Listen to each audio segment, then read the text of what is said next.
जैसा कि आपको पता है बरसाने धाम में बहुत बड़ा हादसा हो गया। अब ये हादसा कैसे हुआ, क्या हुआ, उसके बारे में संपूर्ण जानकारी आज हम आपको देंगे। तो आप अभी पहले इस वीडियो को शेयर कर दें, पुश करके वीडियो को देखना बाद में शेयर पहले कर दीजिए, क्योंकि आज का वीडियो बहुत ही ज़्यादा जानकारियों वाला वीडियो है। इसमें आपको वो जानकारी दी जाएंगी जो आप मंदिर में आने से पहले गलतियां करते हैं। आखिर ऐसी क्या गलती हुई, कैसे इन श्रद्धालुओं की जान चली गई। तो आज आप इसी रहस्य को जानेंगे कि आपको मंदिर में आने से पहले क्या क्या सावधानियां बरतनी चाहिए, कैसे कैसे आपको आना चाहिए। ये जो आप देख रहे हैं, ये पुलिस प्रशासन यहाँ पर इस भीड़ को पूरे रोके खड़ा हुआ है, जिससे कि भगदड़ ना मचे। लेकिन इस बरसाने धाम में भगदड़ मचने का क्या कारण हुआ, कैसे ये लोग बेहोश होकर कुचल गए, और कुछ लोग जो यात्रीगण थे वो बीमार भी थे। तो आप ये देख रहे हैं, ये कितनी लंबी लाइन लगी हुई है, ये कितनी पतली पतली गलियां हैं, और इन गलियों में जो यात्री, कोई बीमार था, कोई लाचार था, और वो पूरी रात जगा। पूरी रात जगने के बाद जब सुबह 4 बजे ठाकुर जी के दर्शन होने थे, राधा रानी जी के अभिषेक के दर्शन होने थे, तब इन लोगों में भगदड़ मची। इतनी तेज भगदड़ मची कि बस ये लोग दर्शन करना चाहते थे कि कैसे भी उस एक झलक मिल जाए हमें राधा रानी जी की, जो उनका अभिषेक होता है। उसी भगदड़ की वजह से कई लोगों की जो सांसें थीं वो अटक गईं, क्योंकि इस भयंकर भीड़ में एक तो पूरी रात के जगे हुए, पूरे दिन कुछ खाया नहीं, कुछ पिया नहीं, वो राधा रानी जी के दर्शन करके कुछ खाना पीना चाहते थे। इसकी वजह से शरीर का ब्लड प्रेशर कई लोगों का हाई हो गया, कई लोग बेहोश भी हो गए। यहाँ के जो नागरिक हैं उन्होंने पंखे से हवा करके ऊपर से हवा कर रहे थे। और आप देख रहे हैं, ये आप देख सकते हैं, ये सीढ़ियाँ हैं राधा रानी जी की, लगभग 250 सीढ़ियाँ हैं। उन सीढ़ियों पर चढ़ने के लिए किस तरीके से यहाँ पर भगदड़ होती है, ये देखिए आप, कितना यहाँ पर भगदड़ मचा हुआ है। तो अब हम प्रारंभ करते हैं। आपको जो 10 रहस्य हैं वो आपको जरूर जानने चाहिए, चाहे आप किसी भी मंदिर में जाएं। ये 10 नियम आपको हर हालत में लागू करने चाहिए, जिससे आपकी जो पूजा है, जो आपकी अर्चना है, वो पूरी हो सके। और उस मंदिर में जाएंगे आप, और जाने के बाद तब आपको कोई लाभ ना हो तो फिर ऐसी भीड़ में जाने से क्या फ़ायदा। आपको लाभ पूरा होना चाहिए। तो आप इस वीडियो को अंत तक देखें, जिससे आपको वो 10 रहस्य के बारे में पता चल सके, जिसके बारे में आज हम बताने जा रहे हैं। तो सबसे पहली बात है कि आप पवित्र बनकर जाएं, पवित्र होकर जाएं। चमड़े की चीज़ें आप किसी भी मंदिर में ना लेके जाएं, चाहे कोई भी हो। अगर आप कोई भी चमड़े की चीज़ लेकर भी आते हैं तो पहले उसे दूर रखें। दूसरी बात है कि आपको जब मंदिर में जाना है तो हमेशा आपको पैर धो के ही मंदिर में जाना है, क्योंकि दरअसल में होता क्या है कि नंगे पैर चलते हैं। नंगे पैरों में लोग गुटखा खा के थूक देते हैं, पान खा के थूक देते हैं, और न जाने कितने गंदे गंदे थूक रास्ते में पड़े होते हैं, फिर वो सूख जाते हैं। और लोग जब उन पर पैर रख के चलते हैं तो अपवित्र हो जाते हैं। इसीलिए सबसे पहले आप जहाँ पर भी मंदिर में जाएं, सभी मंदिरों में आपने देखा होगा बाहर पानी की व्यवस्था जरूर होती है, तो वहाँ पर अपने पैरों को धोकर जरूर जाना चाहिए, जिससे आपको पवित्र हो। और अपने ऊपर कम से कम 3 बार पानी छिड़क के अपवित्रम पवित्राय बोलकर आगे बढ़ें, जिससे कि आप पवित्र हो जाएं और अपवित्र चीज़ें आपके शरीर से दूर हट जाएं। जब आप मंदिर में जाते हैं तो ये तीसरा पॉइंट है कि आपको हमेशा माथा टेक कर ही सीढ़ी पर चढ़ें। हमें मंदिर में जाने से पहले झुकना जरूर चाहिए। अगर मंदिर नीचा है, उस मंदिर में सीढ़ियाँ नहीं हैं, तो भी हमें उसके मुख्य द्वार पर अपना शीश झुकाना चाहिए, जो कि लक्ष्मी जी का वास होता है। ऐसा करने से जिस देव के दर्शन करने के लिए आप जा रहे हैं वो बड़े ही प्रसन्न होते हैं और हमारी जो मनोकामनाएं होती हैं उनको वो सुनते भी हैं। अब चौथी बात ये है कि जब आप मंदिर में जाएं तो कम से कम 10 से 15 मिनट का समय जरूर निकाल कर जाएं। मंदिर में बैठें। मंदिर में जो पवित्रता होती है वो आपके शरीर में प्रवेश कर सकती है। देवताओं के जो तत्व होते हैं वो सकारात्मक तरंगें उस मंदिर में चारों तरफ रहती। जब आप मंदिर के अंदर बैठ जाते हैं तो वो तरंगें आपके अंदर प्रवेश करने लग जाती हैं। सकारात्मक तरंगें जब आपके अंदर प्रवेश करती हैं तो आपके सकारात्मक विचार होते हैं। अलग ही आपके अंदर इस तरीके का बर्ताव होना शुरू हो जाता है जिसका कुछ कहा नहीं जा सकता है। तो साथियों, अभी बरसाना यहाँ से 5 किलोमीटर है। 5 किलोमीटर बरसाने में आप देख सकते हैं यहाँ पर कितनी बसों की कतारें लगी हुई हैं। तो हम आपको बताते हैं 5वां पॉइंट, घंटी बजाकर ही आपको मंदिर के अंदर जाना चाहिए, जिससे जो भी देव उस मंदिर के अंदर बैठे हों वो जागृत हो जाएं, वो आपके आने की उनको खबर मिल जाए। जब आप वापस आएं तो भी आपको घंटी बजाकर उनको बताना चाहिए कि प्रभु हम जा रहे हैं और आप हमारे ऊपर कृपा बना के रखना। तनाव मुक्त होकर आपको मंदिर के अंदर प्रवेश करना चाहिए, चाहे आप कितनी भी समस्या में क्यों न हो। तो आप जब मंदिर के अंदर जाएंगे तो आपको पहले ये तनाव वाली चीज़ें ख़त्म कर देनी चाहिए अपने शरीर से। अभी यहाँ से बरसाना 4 किलोमीटर है और अब हम आपको बताते हैं, छठा पॉइंट था तनाव मुक्त होकर जाएं। अब 7वां पॉइंट है, हमें कुछ ना कुछ दान जरूर करना चाहिए। जैसे हम आते हैं, कुछ जो बाहर भिखारी बैठे रहते हैं, जो ज़रूरतमंद हैं, जिनको पैसों की ज़रूरत है, किसी को कुछ आइटम की ज़रूरत है, अगर आप पे कुछ ना हो तो अपने घर से ही कुछ बना के ले जाएं, जिससे उन यात्रियों को जो बाहर बैठे हुए होते हैं, ज़रूरतमंद होते हैं, उनको कुछ ना कुछ आप ज़रूर दान करके आएँ। दान जब आप करेंगे तो आपका दान देने से पैसा कभी नहीं घटता है। 7वां पॉइंट आपने जाना कि दान जरूर देना चाहिए। अब 8वां पॉइंट है, जो प्रसाद आपको मिलता है उस प्रसाद को आप ज़्यादा से ज़्यादा बांटें। जैसे हम किसी दुकान से मिठाई लेते हैं और उस मिठाई को लेकर चलते हैं, रास्ते में कोई व्यक्ति मिल जाए, वो पूछे क्या लेकर आए हो, तो आप कहेंगे मिठाई। अब वो पूछेगा कि कौन से दुकानदार से आप मिठाई लेके आए, तुम बताओगे उससे। अब वो पूछेगा कितने रुपए की मिठाई लेके आए, कितने रुपए किलो है, पता नहीं वो कितने सवाल आपसे उस मिठाई के बारे में पूछ सकता है। ये ख़राब तो नहीं है, ये रखी हुई तो नहीं है, आज ही बनी हुई है, ऐसे सवाल करके आप उसका जवाब देते ही रहते। लेकिन जो प्रसाद होता है, वही प्रसाद आप जो मिठाई आप लेकर आए हैं, अगर वो भगवान के शरणों में चला जाए, उनके देख रेख में हो जाए, तो वो प्रसाद पवित्र हो जाता है। और वही कोई भी आपसे फिर ये सवाल नहीं पूछ सकता है कि ये प्रसाद आपने कौन सी दुकान से लिया, क्या रेट का है, क्या नहीं है।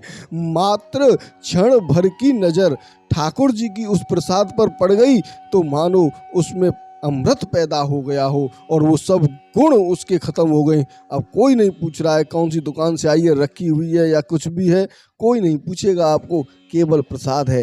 तो आप प्रसाद को ज़्यादा से ज़्यादा लोगों के साथ में शेयर करें और हमारे वीडियो को भी आप ज़्यादा से ज़्यादा लोगों के साथ में शेयर करें। अब 9वां पॉइंट है, गाय, ब्राह्मण और बेटी। ये आपका जो कमाया हुआ है, इनको देने से आपका कमाया हुआ कभी नहीं घटता है, बल्कि जो बहन बेटी होती हैं, गाय होती हैं, ब्राह्मण होती हैं, ये आपके काल का हरण करते हैं। आपके काल का हरण कर लेती हैं बेटियां और बहनें। और जो साधु, साधक, उपासक, संत जो भी आपके द्वारे पर आएँ और आप उनको कुछ दान दे दें, कुछ भेंट करें, तो आपके काल का हरण हो जाता है। अगर काल भी आपके पास आ रहा हो तो वो भी नहीं आता है। नंबर 10वीं बात है इसमें कि मंदिर में खाली हाथ आपको कभी नहीं जाना चाहिए। चाहे आप 1 रुपया चढ़ा के आए या 2 रुपया चढ़ा के आए, मंदिर में आप कुछ न कुछ जरूर चढ़ा के आए। कथा जहाँ पर होती हैं वहाँ पर भी आपको खाली हाथ कभी नहीं जाना चाहिए। कथा में भी आपको कुछ न कुछ लेकर जाना चाहिए।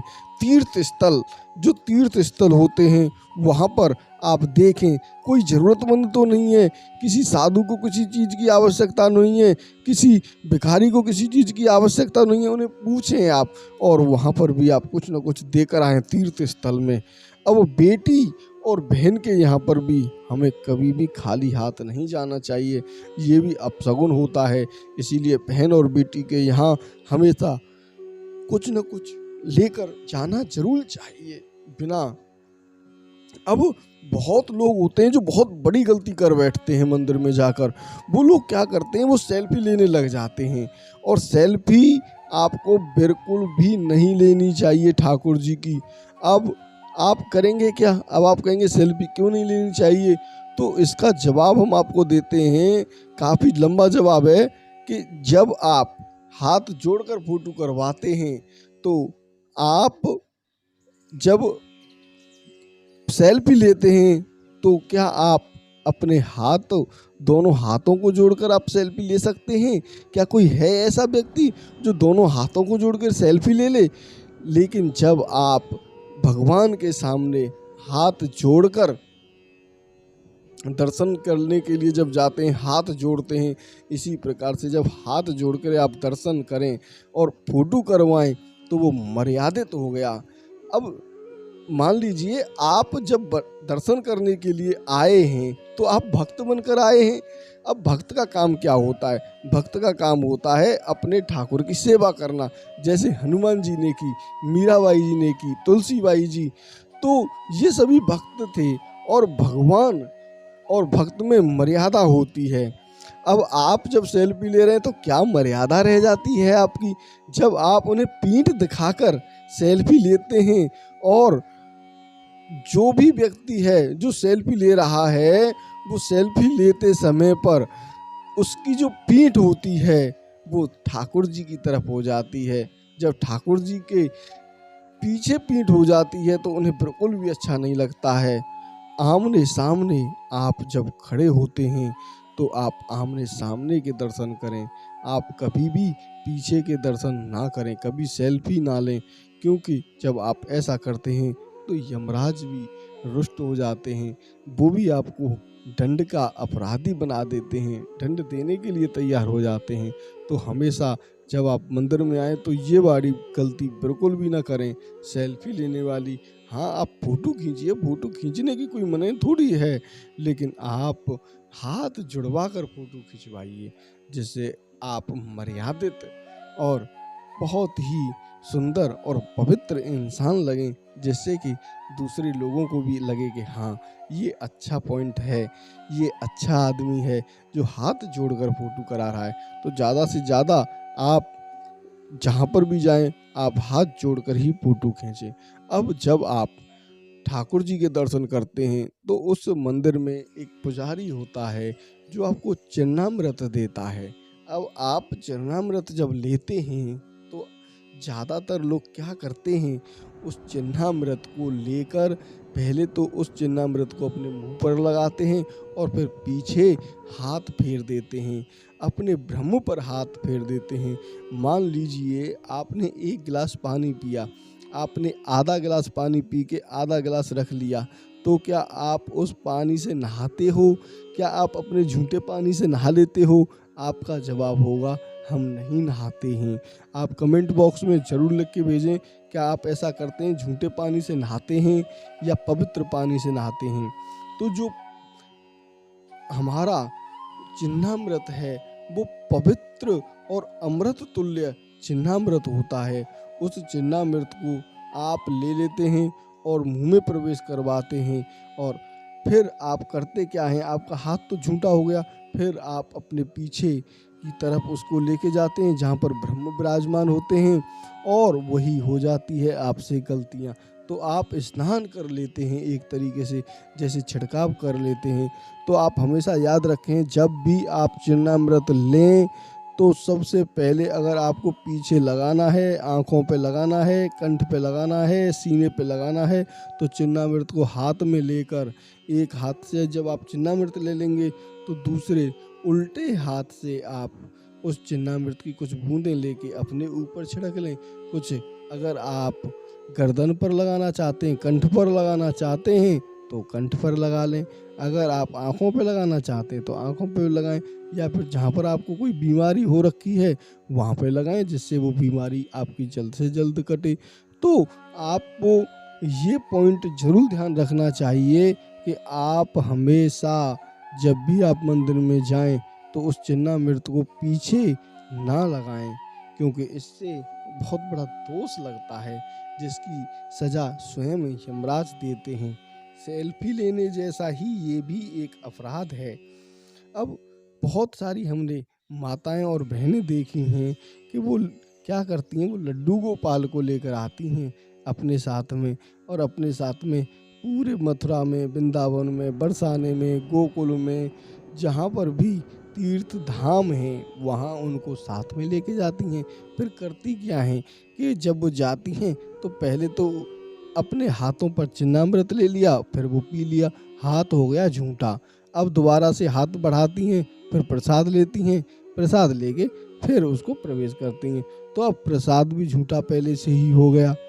अब उसके बाद क्या करती हैं कि वो प्रसाद ठाकुर जी को अर्पण करने के लिए देती हैं, और पुजारी से कहती हैं कि ये हमारा प्रसाद आप चढ़ा दीजिए। अब पुजारी महाराज क्या करते हैं, उसमें से कुछ प्रसाद अपने पास रख लेते हैं, बाकी पूरा प्रसाद वापस दे देते हैं।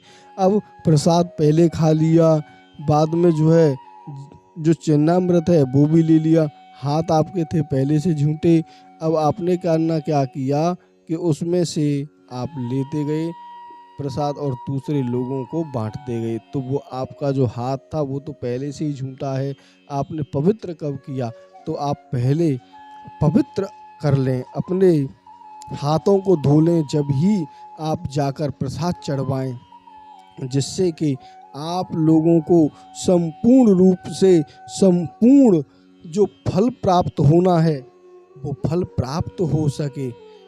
इसी तरीके से जब हम किसी भी मंदिर में जाते हैं तो हमें हमेशा मर्यादित कपड़े पहनकर जाना चाहिए, क्योंकि कपड़े का बड़ा ही महत्व होता है।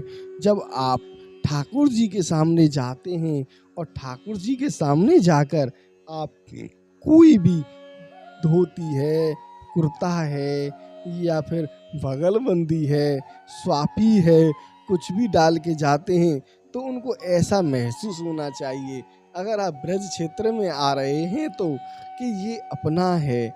श्री कृष्ण जी का जो यहाँ पर भाव है, यहाँ इस ब्रज क्षेत्र में कोई श्री कृष्ण को कृष्ण नहीं मानता है, कोई नहीं मानता है उनको कृष्ण। और जब आप वृंदावन में आते हैं, चाहे आप बांके बिहारी जी के दर्शन करें या राधा वल्लभ जी के दर्शन करें या कोई और अलग दर्शन करें, आप देखते होंगे कि उनके बगल में राधा रानी जी बैठी होती हैं। क्या आपने कभी ध्यान किया है कि उनके बगल में राधा रानी जी बैठकर दर्शन दे रही हैं, लेकिन आप तो केवल बांके बिहारी जी के दर्शन करते हो, राधा वल्लभ जी के दर्शन करते हो। क्या उनके बगल में बैठी हुई राधा रानी जी के भी दर्शन करते हो?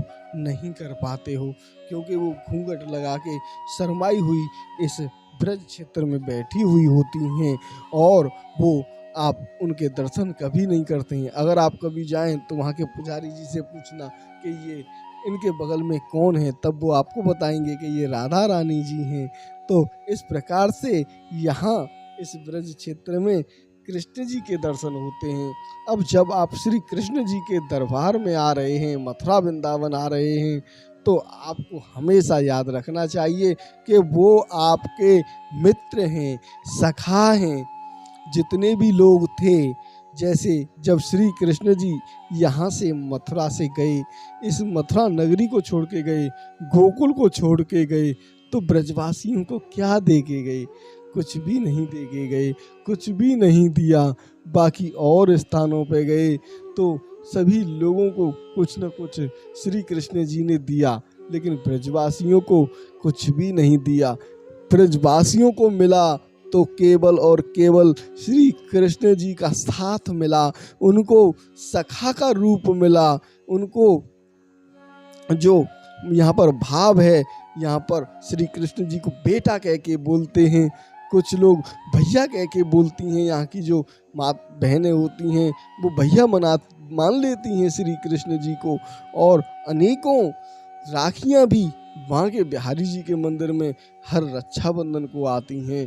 करोड़ों करोड़ों राखियाँ यहाँ पर आती हैं और इकट्ठी होती हैं, और वो बांके बिहारी जी को बांधी भी जाती हैं। कोई भी भाव यहाँ पर आके प्रकट कर लेते हैं, जो कि ब्रजवासियों को समझना बहुत मुश्किल है। तो यहाँ पर तो श्री कृष्ण जी ने इस ब्रज की रज को खाया है, इस ब्रज की रज में वो घूमे हैं, इस ब्रज की रज को पाने के लिए देवता भी तरसते हैं। मुक्ति कहे गोपाल से, मेरी मुक्ति बताए, और ब्रज रज मस्तक लगे, मुक्ति भी मुक्त हो जाए। ऐसी इस ब्रज महिमा की, इस ब्रज की लीला है, जो आप लोग अत्यंत प्रभावशाली इस ब्रज में आते हैं। तो जैसा कि आप सभी जानते हैं कि हम ब्रज 84 कोस की संपूर्ण यात्रा करा रहे हैं।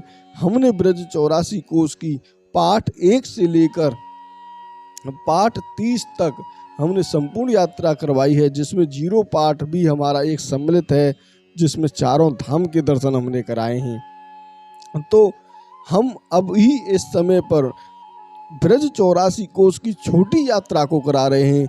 उसके बारे में हम आपको बहुत ही जरूरी सूचना देना चाहते हैं कि जो ब्रज 84 कोस की यात्रा है, जो लगभग 370 किलोमीटर की यात्रा है, उसे परिक्रमा कहते हैं, और वो परिक्रमा अधिक मास में ही लगती है। हमारे पास अनेकों कमेंट आ रहे हैं, और उन कमेंटों में पूछ रहे हैं, फ़ोन करके पूछ रहे हैं, व्हाट्सएप पर पूछ रहे हैं कि अब कब होगी वो परिक्रमा। तो वो परिक्रमा केवल अधिक मास में ही होती है। वैसे अगर आप करना चाहें तो 10-20 लोग अगर आप एक साथ हैं तो आप उस परिक्रमा को कर सकते हैं।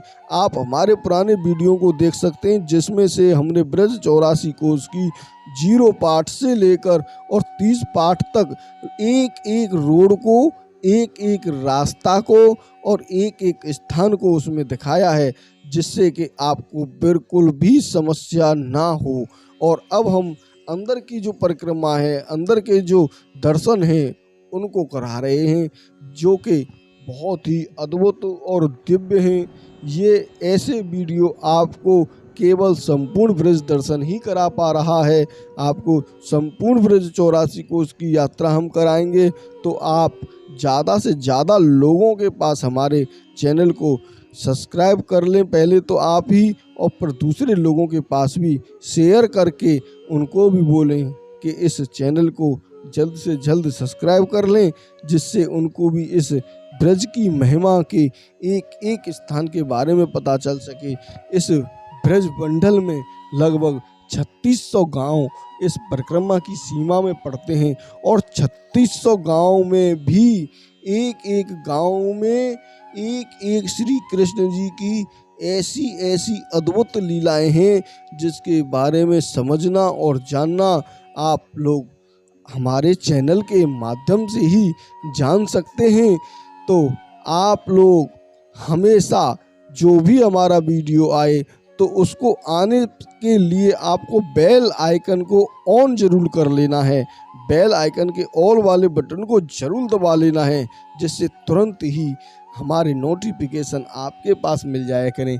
ये सब्सक्राइब करना कोई पैसों का काम नहीं है, आपको बिल्कुल ये फ्री में ही सुविधा मिलती है और बड़े ही सहज तरीके से आप सब्सक्राइब करके ऑल वाले बटन को दबा लेते हैं और फिर आपको संपूर्ण नोटिफिकेशन हमारे मिलने लग जाते हैं। तो आपने ये जो वीडियो है हमारा ये कैसा लगा ये तो आप कमेंट बॉक्स में हमें ज़रूर बताएं, क्योंकि आप लोग जब कमेंट करते हैं तभी हमें पता चल पाती है, तभी हमें उत्साह मिलता है। और ये देखें राधा रानी जी का जन्म हो चुका है, ये देखें आप कमल के फूल में राधा रानी जी का यहाँ पर जन्म हो चुका है। आपने ये वीडियो हमारा अंत तक देखा उसके लिए बहुत बहुत धन्यवाद। बांके बिहारी लाल की जय और राधा रानी की जन्माष्टमी की हार्दिक बधाई।